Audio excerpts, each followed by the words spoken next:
Shite.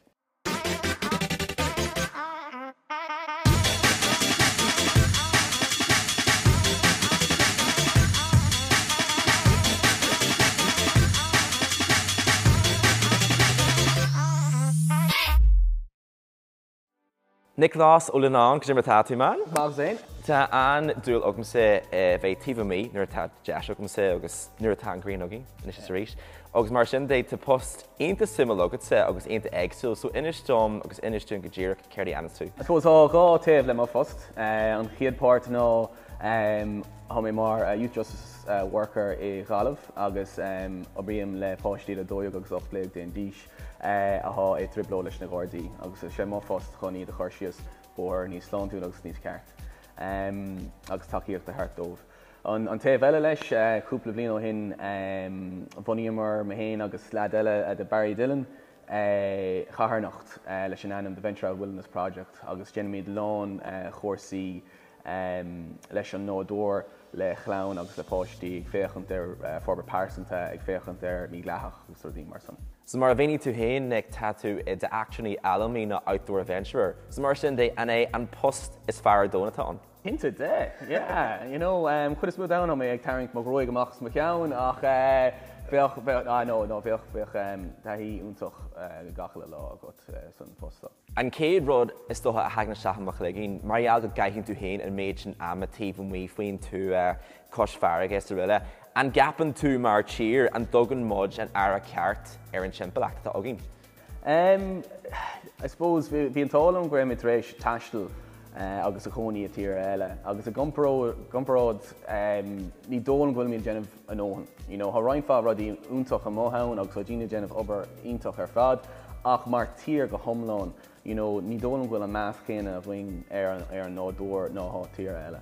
So Nick, an factus green prescription seo agus a bonus second rudí anans tú is ghlachan tú agus tugann tú in deis go réine óga a tabéidir faoi mí bhantáist deis a thuirsteáid dul amach agus amach chaithimh látain agus le daoine costal sa timpachtacht. Mar sin dé tá mé capú go dagan neart dúilthan sin ach an méon mar an chontúirt ag bunch le rud mar sin dhéanú. I suppose á cantóir I gach taobh den saoil ach an rud is má faoin nádóir is that is féad leat é sinna phlé amach. Is féad leat dul ar na sléite agus an caiithú bheith smaoine bheith na cantóir ó ann agus tarn sin forbert agus tá gasca ann nóir tain tú ar bór sléite, agus féile na tréhí son a tachtúir I do saoil de lá ó lá go há. Agus son rud is bhrálamsa faoin nádúir son is féile lei sé a lán rudí elam fut hain agus chunas é sin a chuirseach do saoil so síl sa freis. Tá mé cinnte go níon dúid tú lomnar dhearm go rád aonta go tá an go bhfuil méid sin poblbliach deanta sa leat a nniuhan dohhar níon agna go hairí a dtíobh daine óga. Tá tú héananig obair ar an frontline seo, tá tú héananig obair leis na gasar seo agus fecinn tú is dótha na feimhna tá acu go réalaach agus just mar tá. Mar sin dé an bhfuil mud hain, I do haithí hain, I do thuairm hain, ag deanú na rudí ceart a dtíobh rudí chuirsúil poblbliacht a dhéanú faoin míon agna sin. Look, tá roiinfá ráta faoi sin faoi láthair agus á sé úntaach ar fád bfuil mé chain faoi, sé an chiaadú riamh is éil an tíir seo bfuil mé go léir chain faoi chain faoi ach stócha leis sin chaimíd na struchtúirí chur chun chain gur pí gur daine óige, má siad go léir ag aisteach an is faoi seo agus roiinfá páistí bortha faoi. Agus níl na skillna, níl de múna an na skillna ceart chun na dailá leis faoi láthair. Na tíimiid gach ile lá ar an talamh, ha dachirtaí ge páistí inis ná nach I suppose bhar fáin de bblion ó hinú nach raibh mid a chain faoi de bblion ó hin. Agus an ceis ná bhfuil na serviceí an óhan ann chun dailá leis an fáibh inis.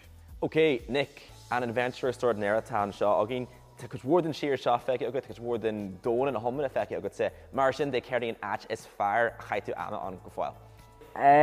Is tócha chaim mé rá na pal.